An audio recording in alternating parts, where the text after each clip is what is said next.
Bonsoir, le saviez-vous que 425 millions de personnes seraient atteintes du diabète dans le monde, d'après la Fédération internationale du diabète. L'Organisation mondiale de la santé prévoit 622 millions de diabétiques d'ici 2040. En Nouvelle-Calédonie, le diabète concerne plus de 12 000 personnes. Chaque année, c'est 800 nouveaux cas détectés, soit 2 nouvelles personnes par jour. On en parle tout de suite dans notre émission. Bienvenue dans la bande.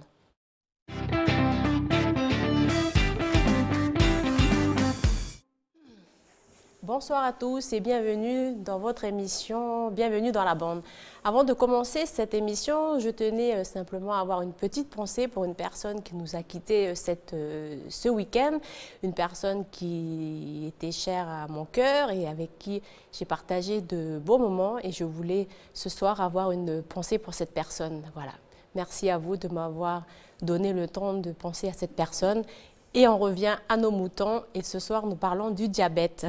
Ce samedi, l'Association des diabétiques de Nouvelle-Calédonie organise son 15e salon du diabète à Nouméa. Pour en parler, nous avons l'honneur de recevoir en plateau son président, Jean-Philippe Leroux. Jean-Philippe, bonsoir et merci d'avoir accepté notre invitation. Bonsoir.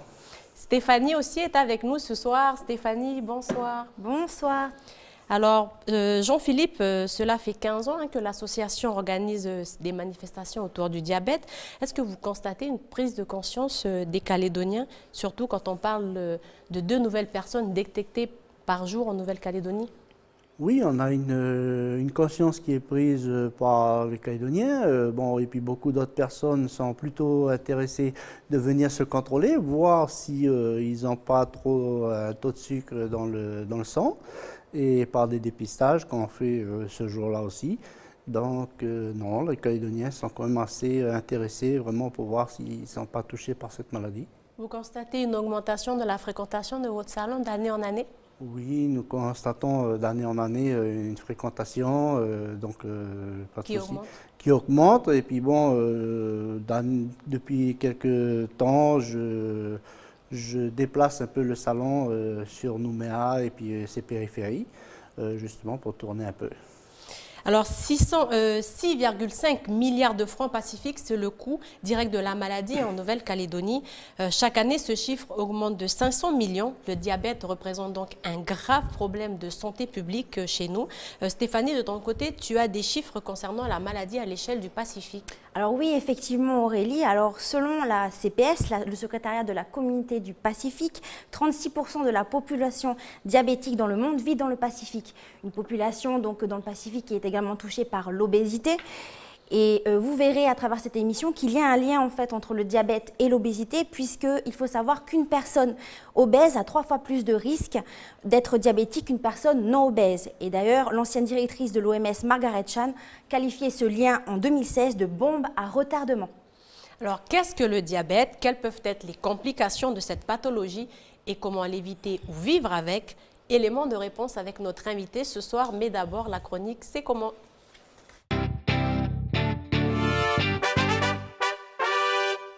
Le diabète est un problème de santé majeur en Nouvelle-Calédonie, avec plus de 12 000 personnes suivies au quotidien. Chaque année, environ 800 personnes sont touchées. Cela représente 2 nouvelles personnes par jour. Jean-Philippe, vous êtes le président de l'Association des diabétiques de Nouvelle-Calédonie. Vous êtes vous-même diabétique? Oui, je suis moi-même diabétique depuis X années. Et puis bon, comme c'est une maladie quand même héréditaire, donc j'ai hérité ça un peu de ma maman qui était diabétique, mes grands-parents, donc voilà. Et donc on peut vivre très très bien avec cette maladie si on fait très attention. Des grosses complications si vraiment on ne surveille pas notre maladie. C'est facile de vivre avec cette maladie. Comment vous la vivez au quotidien? Dans la vie au quotidien, en suivant correctement son traitement, avec une alimentation équilibrée, adaptée surtout, voilà. Mais bon, et puis une petite activité physique qui sert quand même bien à réguler nos taux de sucre. Et quand vous parlez de surveillance de traitement, comment ça se passe concrètement? Surveillance de traitement, c'est bon pour ceux qui sont avec la chance d'avoir des comprimés, de bien prendre ces comprimés. Après, on a le comprimé plus l'insuline. Par injection. Par injection, donc voilà. Et puis maintenant, pour ceux qui sont de type 1 ou même le type 2 qui sont insulinodépendants, on a la chance d'avoir de nouveaux matériels comme les pompes à insuline qui gèrent l'injection elle-même. On va avoir l'occasion de développer ces différents types de diabète un peu plus tard avec Stéphanie. Jean-Philippe, est-ce que vous avez déjà entendu parler du SMS Diab? Du SMS Diable, non. Non, vous ne savez pas de quoi on parle. Non. Alors justement, pour en savoir plus, je vous propose de découvrir de quoi il s'agit dans le reportage que nous allons regarder tout de suite. Aujourd'hui, ça va être consommer des fruits et des légumes permet de ne pas se jeter sur des gâteaux ou des sucreries. SMS Diable. Je sélectionne tous mes contacts et j'envoie. Comme je suis moi aussi abonnée à ces SMS, je vais le recevoir sur mon téléphone pour être sûr qu'il soit bien reçu.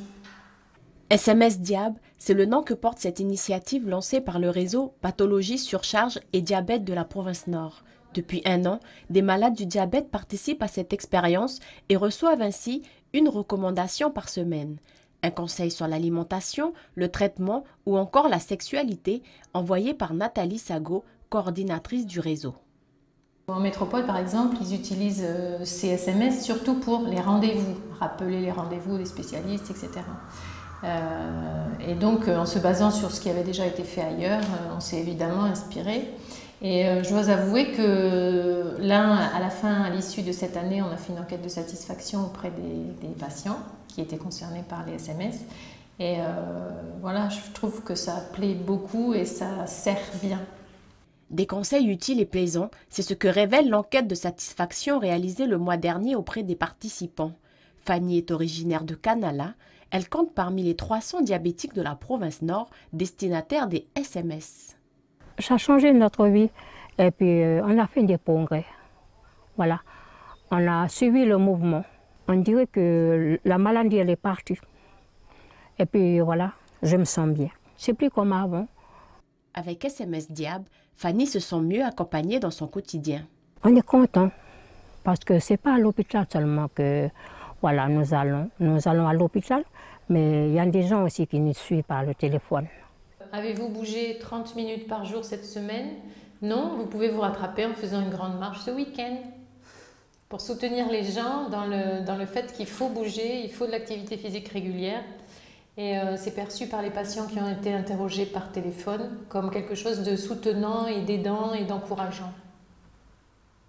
Nathalie attend maintenant les résultats des analyses biologiques des patients. Ils devraient permettre de mesurer l'incidence de la campagne SMS Diab sur l'état de santé des malades. Jean-Philippe, je vous ai vu hocher la tête tout au long du sujet. Qu'est-ce qui vous interpelle dans ce reportage ? Ce qui m'interpelle dans ce reportage, c'est surtout que la province Nord a beaucoup d'actions, beaucoup de développement justement pour accompagner les diabétiques, tout ça, comparé au Sud, quoi, parce que le Sud, vraiment... C'est un constat que vous faites? Ah oui, un gros constat, parce que bon, moi qui fais beaucoup de déplacements sur la Brosse, que ce soit sur les îles ou le Sud, vraiment, le Nord est vraiment développé. Hein. Même dans la question des écoles, j'ai même pas mal remarqué qu'à l'entrée de certaines écoles, le matin, le directeur ou les instituts sont là à contrôler les cartables des enfants, à supprimer les boissons sucrées ou quoi que ce soit. Ils ont le droit qu'à de l'eau. Et donc vraiment, un gros développement dans le Nord comparé à... Vous pensez quoi de cette initiative, qu'il faudrait la développer? C'est une très bonne initiative et qu'il faudrait la développer vraiment sur tout le territoire. Et voilà, nous serons très heureux de participer. Hein.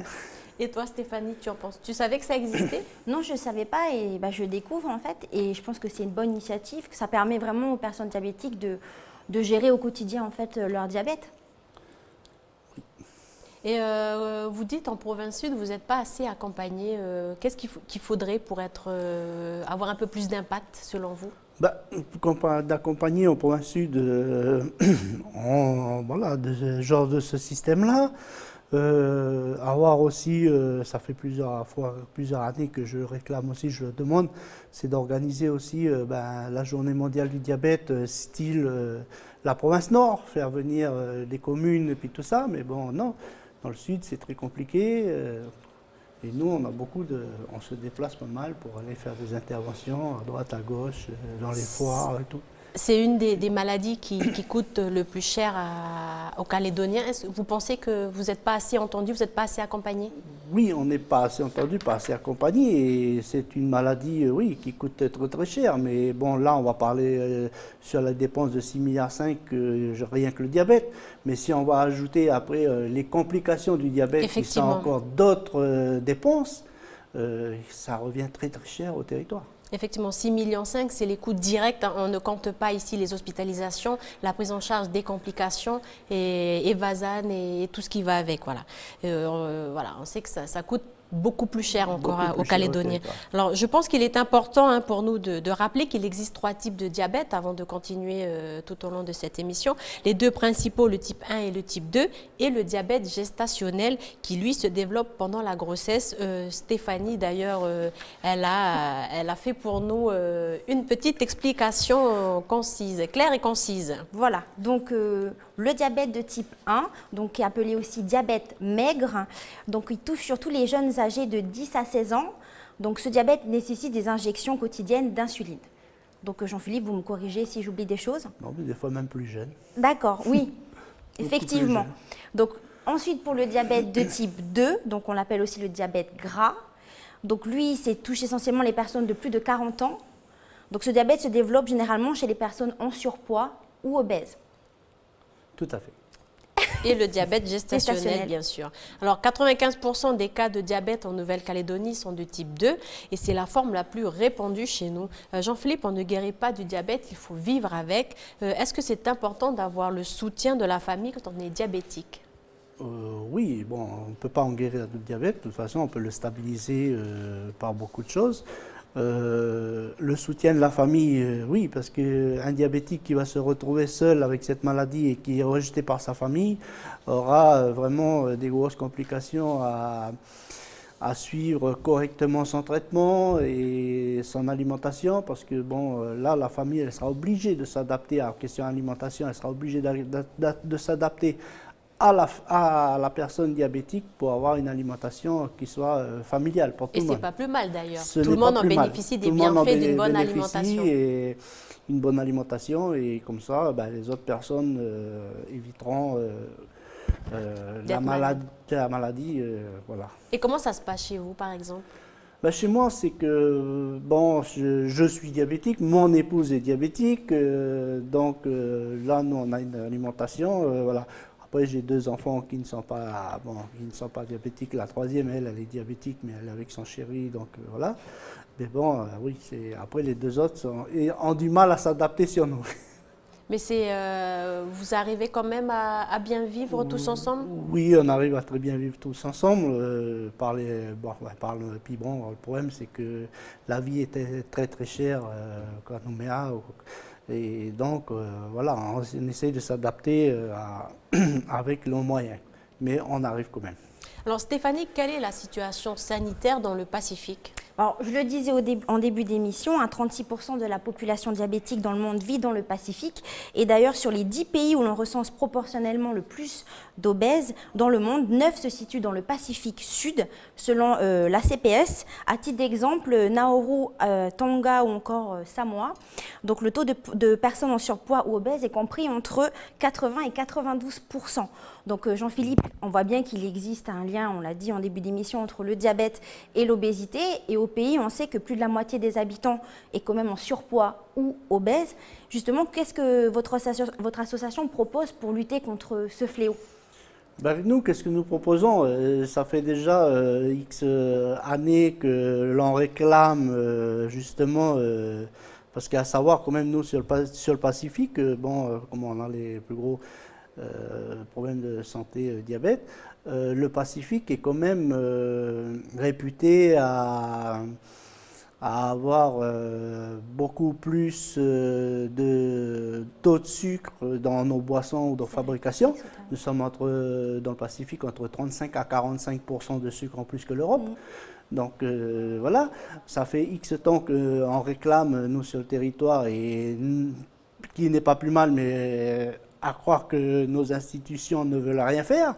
c'est que même l'OMS a demandé depuis 2 ans déjà à avoir une taxe sur les boissons sucrées, sur les boissons sucrées de moins 20%. Et on ne fait rien. Donc ça, c'est vraiment... Là, on aura toujours quelque chose à faire. On aura toujours ce problème d'obésité ou de diabète tant qu'on ne réglera pas ce problème du sucre. Parce que bon, maintenant, on parle plus de... Avant, on parlait de diabète par le gras, mais maintenant, c'est plutôt par le sucre qu'on va parler du diabète. Vous pensez ne pas avoir suffisamment de poids pour être entendu? On n'a pas suffisamment de poids, ou alors, soit ils veulent faire la sourde oreille. Désolé, mais bon. Il faut espérer que cette loi soit votée rapidement. Je crois qu'elle est dans les petits dossiers pour être passée au Congrès. Ça fait X temps que c'est dans les petits dossiers. On verra bien. Voilà. Mais il faut espérer effectivement que pour les Calédoniens, pour la santé des Calédoniens, qu'il y ait quelque chose de fort qui soit... Surtout pour la dépense du territoire, parce que... Si à cette vitesse-là, on n'aura plus d'argent pour pouvoir payer la santé, quoi. On va se retrouver style pays anglo-saxon. Si tu n'as pas d'argent, tu ne peux pas te soigner, quoi. Effectivement. Alors, au pays, 10% des adultes âgés de 30 à 60 ans seraient diabétiques, comparé à 4% pour la métropole.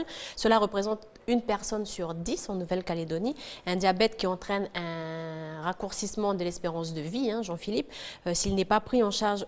Quels sont les dangers, les complications du diabète? Les complications du diabète, si on ne fait pas attention, justement, voilà, c'est qu'on peut avoir la cécité, quoi, devenir aveugle. Le plus courant, ce sera les dialyses. Les dialyses sont en grosse augmentation sur le territoire. Qui dit dialyse, greffe de reins? Les reins, oui, on est à peu près 280 personnes de greffées sur le territoire depuis quelques années. Mais bon, les dialyses sont à plus de 3000 personnes, je crois, comme ça.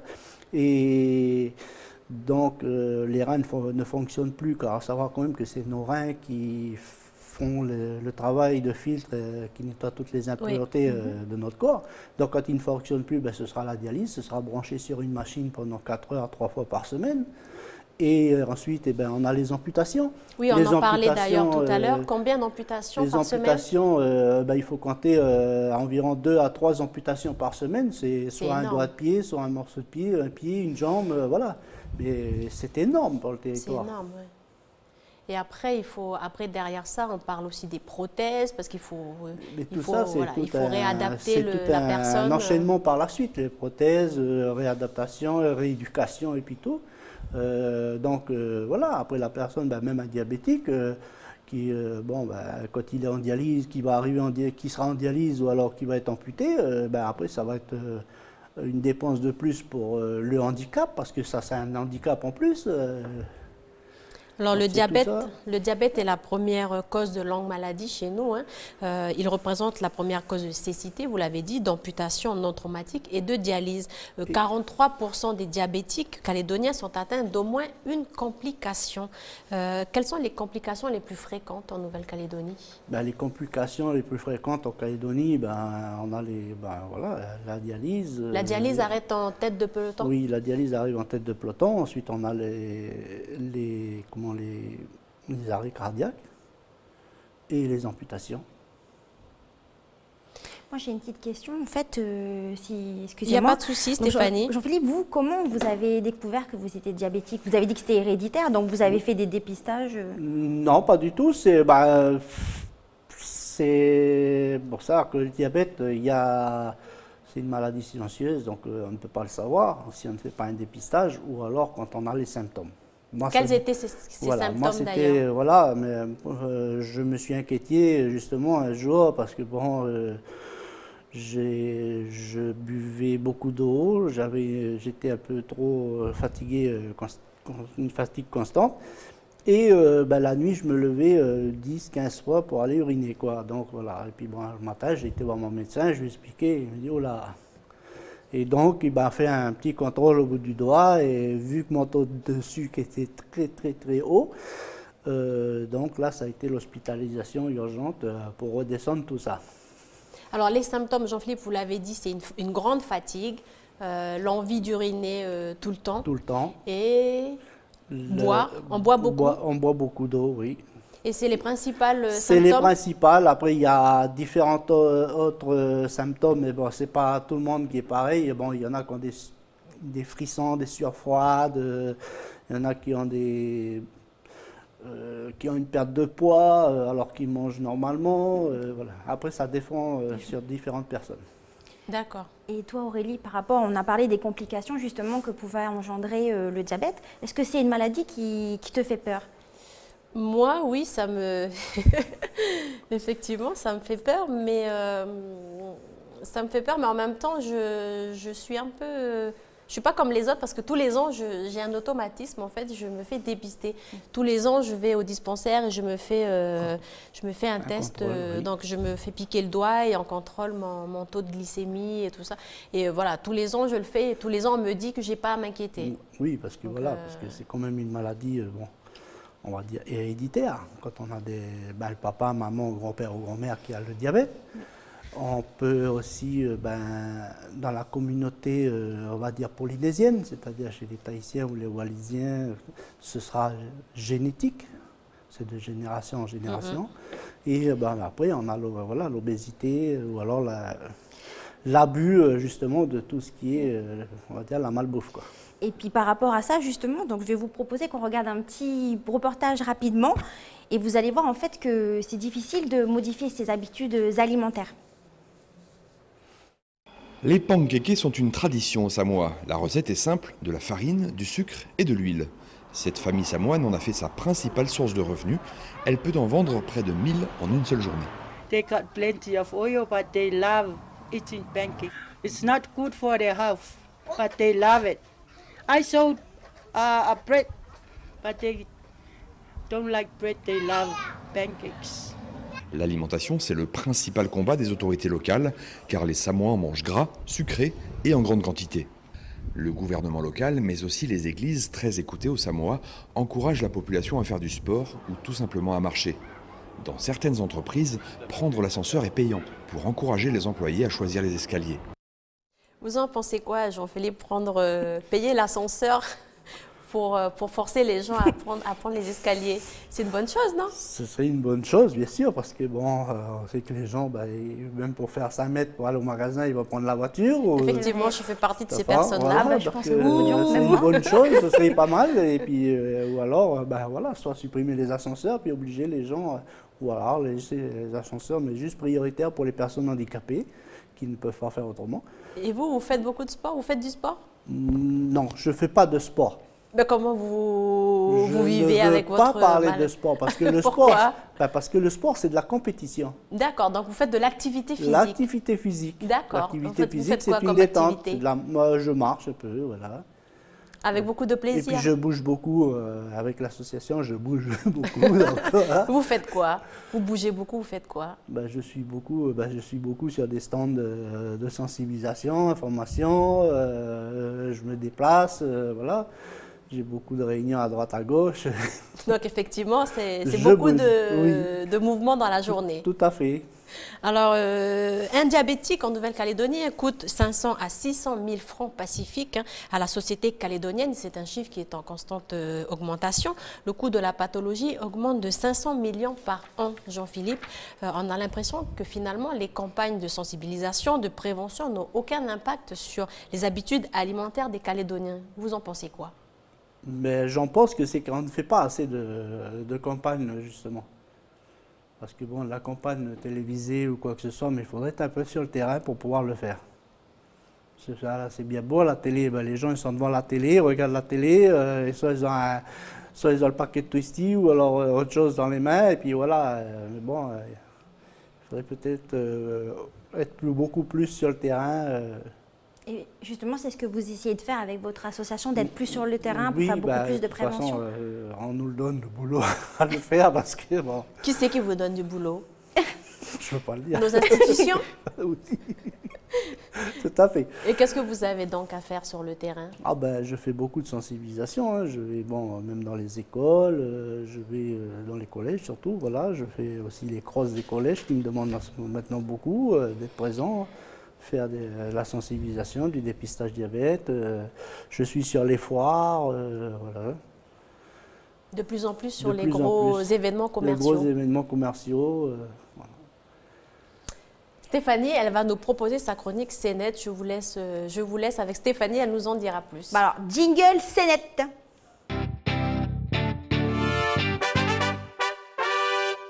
Alors, comme tu l'as dit Aurélie en début d'émission, il existe 3 types de diabète. Donc, je vous ai parlé, on a parlé du diabète de type 2 ou diabète gras. Donc, à présent, à travers une campagne de l'aide aux jeunes diabétiques sortie en 2010, donc on va voir ce que c'est que le diabète de type 1. Donc, cette campagne a pour but de favoriser le diagnostic précoce du diabète chez l'enfant et l'adolescent, afin de permettre une prise en charge rapidement du traitement et d'éviter ainsi toute complication. Regardez. Papa, j'ai mouillé mon lit. Oh non, c'est pas vrai. Oh, elle se remet à faire pipi au lit. Et en plus, elle arrête pas de boire. Mais depuis combien de temps ça lui arrive? Bon, je sais pas trop. Depuis quelques jours. Tu sais, le diabète, ça commence comme ça. Tu devrais consulter un médecin. Votre enfant boit et urine plus que d'habitude? Attention, votre enfant peut avoir un diabète. Consultez un médecin dès aujourd'hui. Alors Jean-Philippe, est-ce que vous avez des chiffres concernant le nombre justement d'enfants qui seraient atteints de ce type de diabète au pays? Au pays, il y en a à peu près 250 jeunes, bon, je veux dire jeunes, à partir de l'âge de 3 ans à 17 ans. 17 ans. Voilà, il y en a à peu près 250 jeunes. Il y en a qui adhèrent à l'association? Non, les jeunes, ils se sont mis, ils sont plutôt à part. Ils se sont mis ils se sont fédérés avec l'association, la fédération des jeunes diabétiques de France. Donc voilà, ils ont monté un groupe ici sur le territoire, mais bon, ils ne bougent pas beaucoup. Donc enfin, je vous propose de découvrir cette petite vidéo assez originale du Centre d'études et de recherche sur l'intensification du traitement du diabète qui est sorti en 2016. Donc le diabète gestationnel est expliqué par Astrid à travers un slam. C'est parti! Ce bébé, on l'a désiré. Avant qu'il vienne, on l'a aimé. Pourtant, fallait que je contrôle. Mon taux de sucre faisait le drôle. Paraît que c'est la faute à papa. Il aime bien manger trop gras. Nous, on trouve que son petit bidon, c'est normal, vu son âge au fond. Mais du coup, j'ai passé la barre. À 2 heures, plus de 40 bars. Fini le jus à l'ananas. Toi, la mangue, tu cèdes la place. Je vais me contenter de flotte. Jean-Philippe, les femmes enceintes sont aussi la cible de votre association en termes de prévention? Bon, oui, mais bon, ça, elles sont plutôt plus suivies par des diabétologues. Parce que bon, voilà. On en a quelques-unes qui viennent justement, oui, pour se renseigner, avoir plus d'informations là, sur cette maladie, surtout, ben, voilà, puis faire attention par la suite après l'enfant parce qu'il faudra le surveiller. Et même peut-être des fois, on a eu certaines mamans, voilà, par la suite, être diabétiques. Le diabète gestationnel, c'est compliqué. Un diabète gestationnel, c'est très compliqué. C'est pour ça que bon, elles sont mieux suivies dans les mains d'une diabétologue, une professionnelle du diabète, pas un médecin traitant, quoi, parce que bon, il vaut mieux que ce soit mieux suivi par un professionnel. Alors Jean-Philippe, pour revenir à votre actualité, le salon du diabète, c'est ce samedi à la mairie de Nouméa. Quel sera le programme de cette journée? Eh bien, le salon du diabète, ce sera à la mairie de Nouméa, comme bon, tous les ans, voilà, on le fait. Bon, là, cette année, on est revenu sur la mairie de Nouméa. Là, on aura plusieurs stands de l'association, du dépistage qu'on mettra en place. Il y a aussi des associations qui regroupent la maladie du diabète dans les dialysés, les greffés, ceci. On a des sociétés qui représentent du matériel pour les diabétiques. Et on aura aussi le docteur Megrawa qui sera là pour un discours. On aura aussi un néphrologue qui sera là justement pour les reins. J'attends une confirmation d'un ophtalmo. Voilà. Le docteur Megrawa, que je profite de remercier, car qu'il nous a donné beaucoup d'informations pour préparer cette émission et qui n'a malheureusement pas pu se joindre à nous aujourd'hui. Jean-Philippe, avant de nous quitter, comment est-ce qu'on peut adhérer à votre association pour les personnes qui seraient désireuses de rentrer dans votre association? Notre association, on a un petit formulaire qu'on peut récupérer soit sur des stands ou nous appeler et puis on leur enverrait soit par mail ou par la poste le formulaire. La cotisation est de 1 500 francs à l'année. Nous organisons une réunion à l'année pour des membres et la préparation aussi de certains événements. Et donc le numéro de téléphone, c'est le 76 00 88. 76 00 88 qui est affiché en gros sur le t-shirt de notre invité ce soir. Alors, avant de nous quitter, je vous propose de découvrir ce spot publicitaire que Stéphanie a trouvé pour nous sur Internet. Oui, alors c'est un spot publicitaire de Roche Diabète Care France qui est sorti en 2017. Donc Roche Diabète Care France est spécialisé dans les nouvelles technologies telles que le lecteur de glycémie. Et vous verrez en fait à travers ce spot publicitaire, le message c'est que les personnes diabétiques peuvent vivre tout simplement une vie normale et justement ces nouvelles technologies le permettent. La science permet à l'homme de repousser ses limites. Des centaines de cerveaux mobilisés, des années de recherche. Un seul et même objectif, pour qu'aujourd'hui, moi, diabétique, grâce à AccuCheck Mobile, le lecteur de glycémie tout en un et sans bandelette, je puisse vivre une vie normale, quoi. Et voilà un petit spot publicitaire qui se termine et qui inspire une nouvelle information à notre invité qui a quelques petits conseils avant de terminer. Oui, voilà, parce qu'il faut savoir quand même que le sucre, on le retrouve dans beaucoup de choses, le sucre caché, qu'on va dire, qui va se retrouver dans des conserves, dans des plats cuisinés, préparés en surgelé ou autre chose, dans les biscuits apéro et tout ça. Donc on a beaucoup de sucre caché. Il faut faire très attention et lire sur les étiquettes. Et voilà, chers Calédoniens, faites attention à votre alimentation et surtout, n'oubliez pas de vous faire dépister et de faire régulièrement des contrôles auprès des médecins traitants ou des dispensaires. En province Nord, on peut faire des dépistages aux dispensaires, dans les dispensaires et les hôpitaux. Merci à tous de nous avoir suivis. Merci Jean-Philippe d'avoir fait la route. Merci Stéphanie pour cette émission et nous on se retrouve mardi prochain.